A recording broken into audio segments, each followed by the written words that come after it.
Hare Krishna, Krishna Krishna, Hare Hare, Hare Rama, Hare Rama, Rama Rama, Hare Hare. We are continuing to read from Srimad Bhagavatam, Canto 9, Chapter Hare 8. Krishna, Shilpa ji. Hare Can we Krishna. dedicate this class to Rachna's mother? Because Sneha ji informed that she passed away yesterday. So, Oh, can we sorry. dedicate Yeah, this class of for course. her? Yeah, of course. Okay. Yes, let's dedicate this class to Rachna's mother. Of course. Krishna bless her. So, yesterday we heard that Lord Indra, he stole the horse which was meant for Ashwamedh Yagya.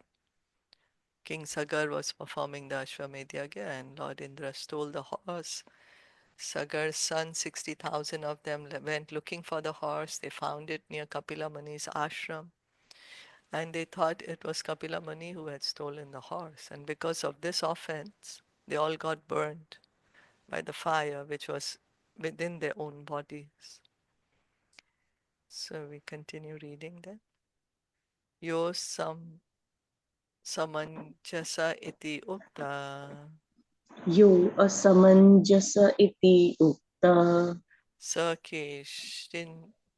keshinya nripatmaja sa keshinyaha nripatmajaha tasya putro Shuman nama tasya putro anshunman nama pitamaha hite rataha. pitamaha rite rataha. Translation and purport by His Divine Grace, A.C. Bhaktivedanta Swami Srila Prabhupada.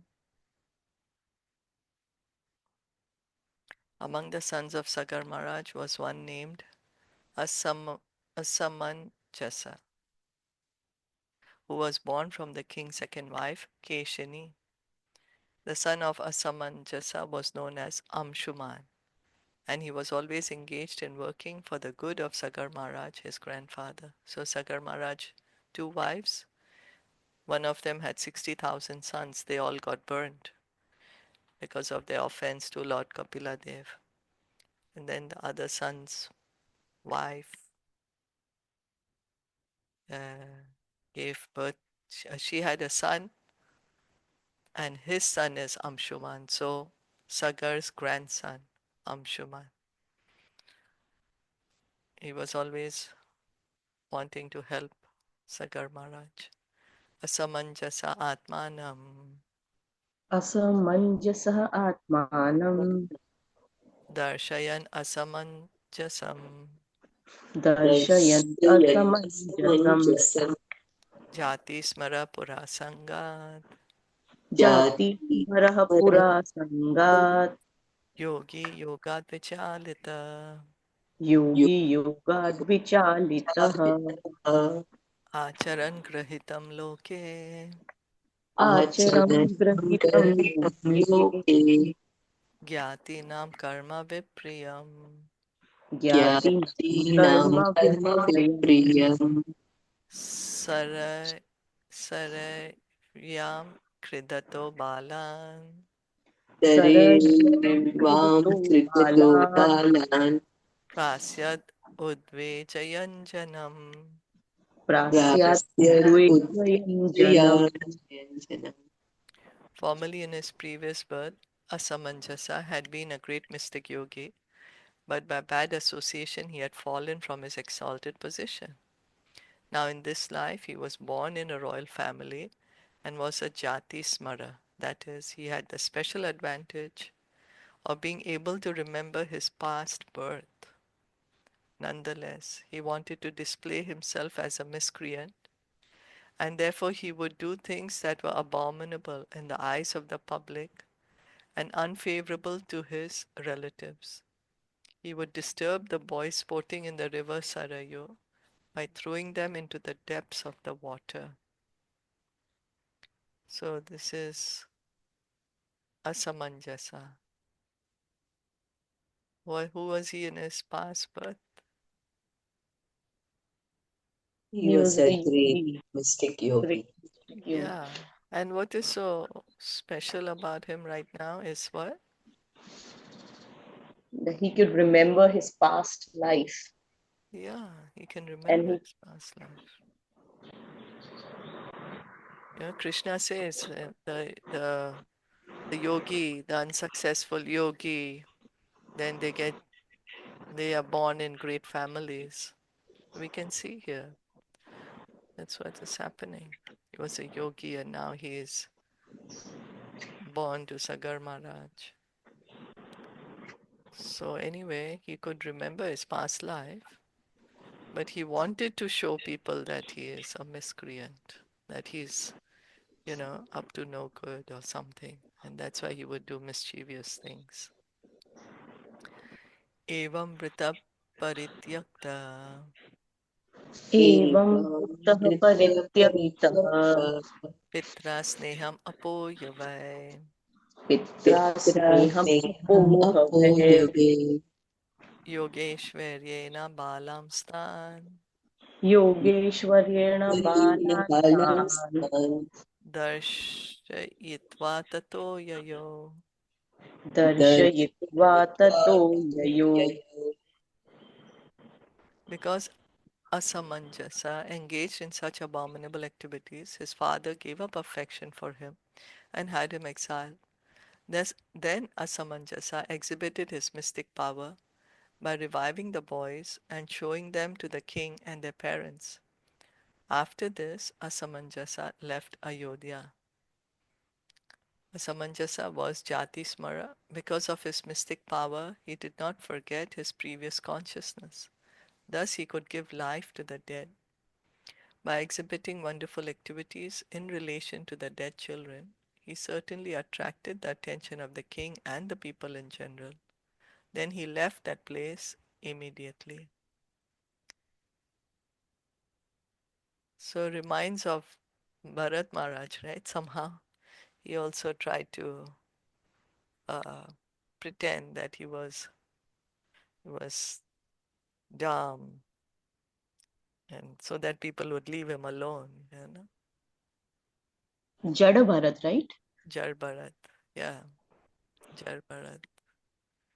He pretended that he was no good, he couldn't understand, just so he could be left alone in his devotional service. Anyway, Ayodhya Vasina Sarve Ayodhya Ayodhya Vasina vasina Sarve sarve Balakan Punar Agatan balakan Balakan punaragatan Agatan Drishtva Visismire Rajan दृष्ट्वा Drishtva विस्मृतिराजन् Vismire Rajan Raja Chapi Anvatapyata.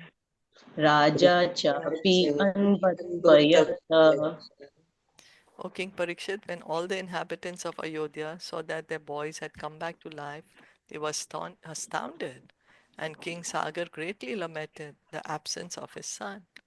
So, because now he's left, he's gone to the forest, he wants to continue his mystic yoga. We can see, what Krishna says, right?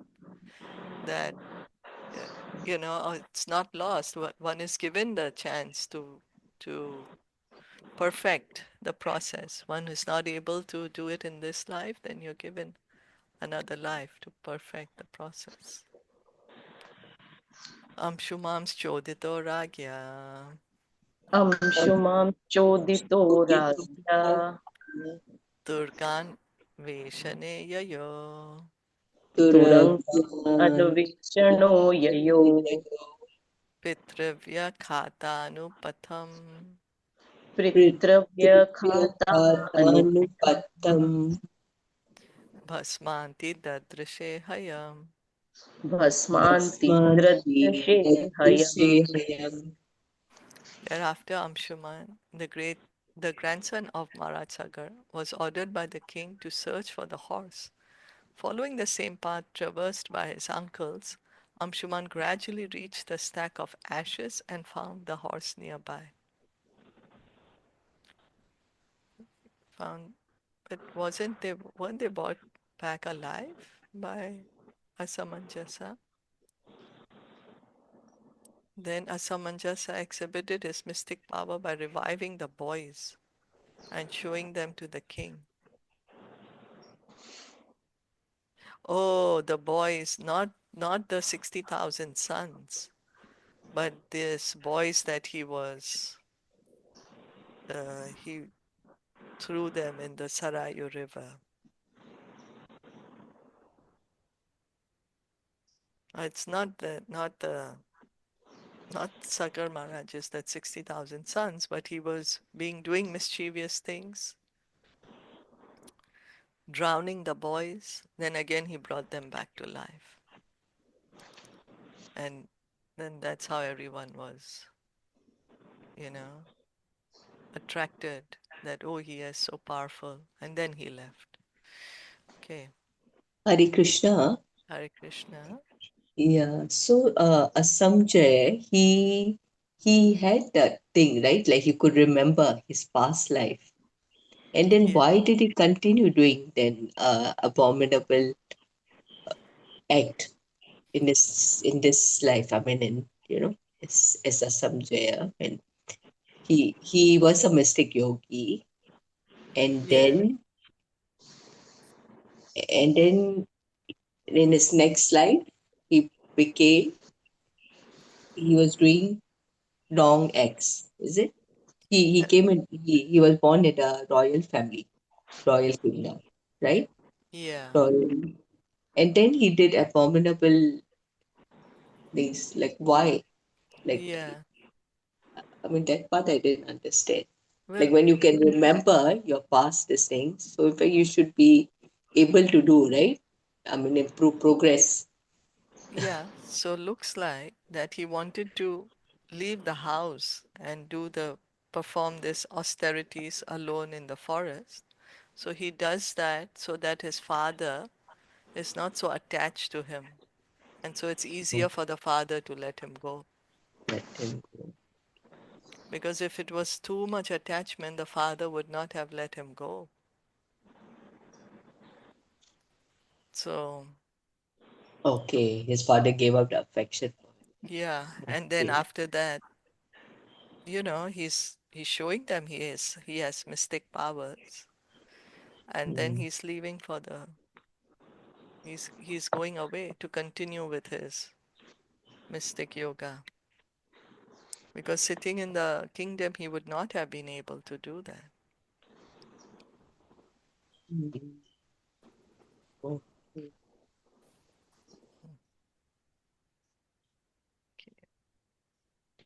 Yeah. Okay. And then he ordered his grandson Amshuman, the son of Asamjaya. Samjay, right? To ask. Then he asked them that, okay, now can you go back and get the horses? Now can you go and get the horse back? Yeah, Okay, perfect. that's right. So Amshuman has now reached over there. Yeah. Oh. Tatrasinam munim vikshya Tatrasinam munim vikshaya kapil akyamadokshajam kapil akhyam Vakyam adokshajam adokshajam astat samahita mana astot astam samahita samahita manah manah pranjali pranato mahan. pranjali pranjali pranato pranato maha. mahan. The great Amshuman saw the sage named Kapila, the saint who was an incarnation of Vishnu, sitting there by the horse. Amshuman offered him respectful obeisances, folded his hands, and offered him prayers with great attention. So we can certainly see a difference how the 60,000 sons behaved and how Amshuman is behaving. Amshuman, he understands the position. Kapila Muni is there. He's offering him respects, he's offering prayers to him with great attention. Whereas his brothers were being offensive to Lord Kapila Dev. Amshuman Vacha. Anshuman उवाच न पश्यति त्वां परमात्मनो जनो न पश्यति त्वां परमात्मनो जनो न बुध्यतेऽद्यापि समाधियुक्तिभिः न बुध्यते अधा अपि समाधियुक्तिभिः कुतो परेतस्य मनः शरीरधि कुतो परेतस्य मनः शरीरधिः विसर्गसृष्टा वयम् अप्रकाशः विसर्गदृष्टा विसर्गश्रेष्ठा वयम् प्रकाशः Amshuman said, My lord, even Lord Brahma is to this very day unable to understand your position, which is far beyond himself, either by meditation or by mental speculation. So, what to speak of others like us, who have been created by Brahma in various forms as demigods, animals, human beings, birds, and beasts? We are completely in ignorance. Therefore, how can we know you, who are the transcendents? Ichadvesha samutena dvandva mohena bharata sarva bhutani sammoham sarge yanti parantapa.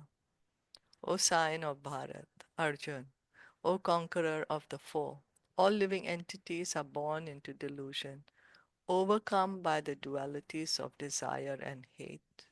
Bhagavad Gita, chapter 7, text 27.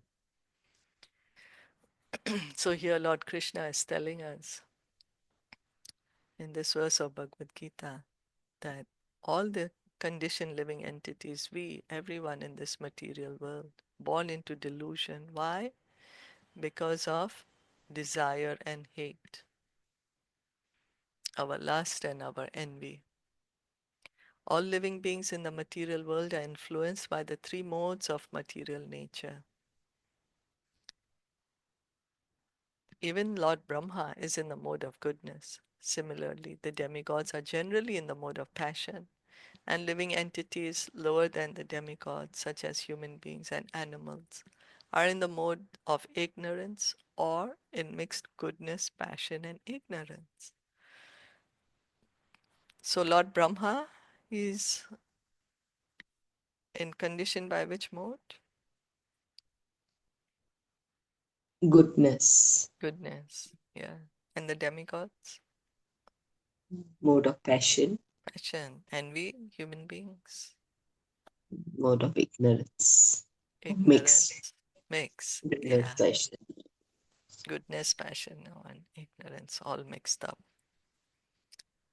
So therefore, Amshuman wanted to explain that because his uncles, who had burned to ashes, were under the modes of material nature, they could not understand Lord Kapiladev, because you are beyond even the direct and indirect intelligence of Lord Brahma. He prayed, unless we are enlightened by your Lordship, it will not be possible for us to understand you. So Amshumam is saying, you know what to speak of us, ordinary living entities. Even Lord Brahma is not able to understand you, understand your glories. Only by your mercy we will be able to understand you. Right? So Amshuman is saying, certainly my brothers, they're not able to understand you. But because we all are under modes of nature, so how we will be able to understand you? By your grace, we can understand you. His uncles, right? Yeah. It's I'm uncles. Suman is saying for his uncles. Yeah. But he's also like for all living entities, it's Mm, mm, yeah. so difficult to understand the Lord. Even Lord Brahma got bewildered. Brahma Vimohan Leela, we see that. Yeah. Athapi deva padambujatvaya prasadaleshanughrihita evahi. Janati tattvam bhagavan mahimno na chanya eko pichiram vichinvan. My Lord, if one is favored by even a slight trace of the mercy of your lotus feet, he can understand the greatness of your personality. But those who speculate to understand the Supreme Personality of Godhead are unable to know you, even though they continue to study the Vedas for many years. Bhagavatam, Canto 10, Chapter 14, Text 29. So Lord Brahma himself is saying this after the Brahma Vimohan Leela. He's saying, one can understand you only by your mercy. If one is trying to speculate, one will never be able to understand you. One may be a great scholar, study the Vedas, but without your mercy, one will never be able to understand you. The Lord, the Supreme Personality of Godhead, can be understood by one who is favored by the Lord. The Lord cannot be understood by others. So one may say that, okay, I'm going to try to understand God by my own mental capability. It is not possible. We need to hear about Him from the Vedas, from Bhagavad Gita, from Srimad Bhagavatam. So we hear about the Lord, from His devotees. That's how we will be able to understand. Otherwise, we won't be able to understand. Prabhupada would give the example, the frog in the well. One frog, he's in the well, his friend comes back. He has seen the ocean. He comes back to the frog in the well and says, you know, I've been to the ocean. It's ginormous. So the frog in the well, he's never been out of the well. He doesn't know anything beyond the well. So how big is it? He puffs himself. Is it as big as this? No, bigger. Puffs himself even more. Is it as big as this? No, bigger. As big as this? No, bigger. And he pops himself out. So what is needed is to hear from the devotees. Then we will be able to understand the Lord.